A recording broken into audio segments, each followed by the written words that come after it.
خلق په کرایې کې اوسي، کورونه نه وي د چا، او کم کس بالکل د روزګار درک نه لګي، بې روزګاره وي یا د چا روزګار شته خو ورځ په ورځ باندې په ښکته راځي، ترقي نه کوي. نو دې خلکو دپاره یو مختصر شان وظیفه ده چې نبی علیه الصلاة والسلام ذکر کړي.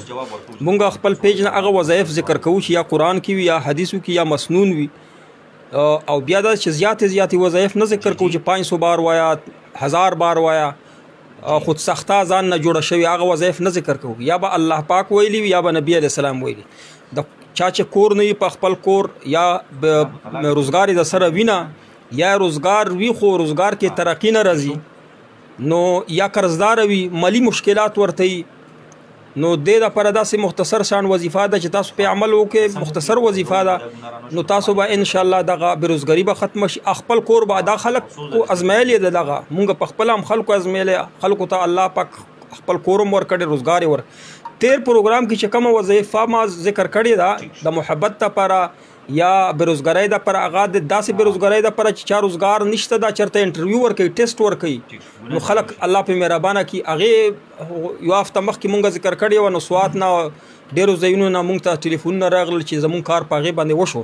اوس دغه وظیفه زه ذکر کوم، که ستاسو کار پرې نه وشو نو مونږ په پیج کې نمبر شته، مونږ ته به تاسو کال کولی شئ، خو چې تاسو صحیح په نیت سره وکړئ نو دا به تاسو ته انشاءالله ډېره فایده ورسوي.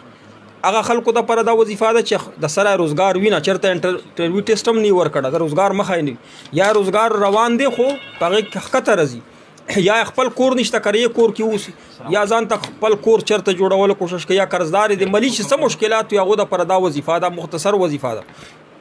اول دا چې په اودس کې اوسه، دا خو ګران کار نه دی، اودس ته متیږي، اودس کې اوس چې اودس کوي نو دا وایا، دا مختصر الفاظ دي، دا وایا خو 3 واره وایا. دا 3 واره ویل هم د حدیث نه ثابت دي. بخاري شریف کې نبی علیه السلام په 3 واره دعا کول، نو 3 واره وایا چې اودس وکړي. دا الفاظ په صحیح تلفظ سره وایا او معنی ته سوچ کوه. اللهم اغفر لي ذنبي ووسع لي في داري وبارك لي في رزقي. نو دغه وظیفه 3 واره وایا، دا اودس نه پس ته الله پاک خپل کور درکړي په ګرنټۍ سره انشاءالله دا وظیفه وای، دا مسنون دعا ده.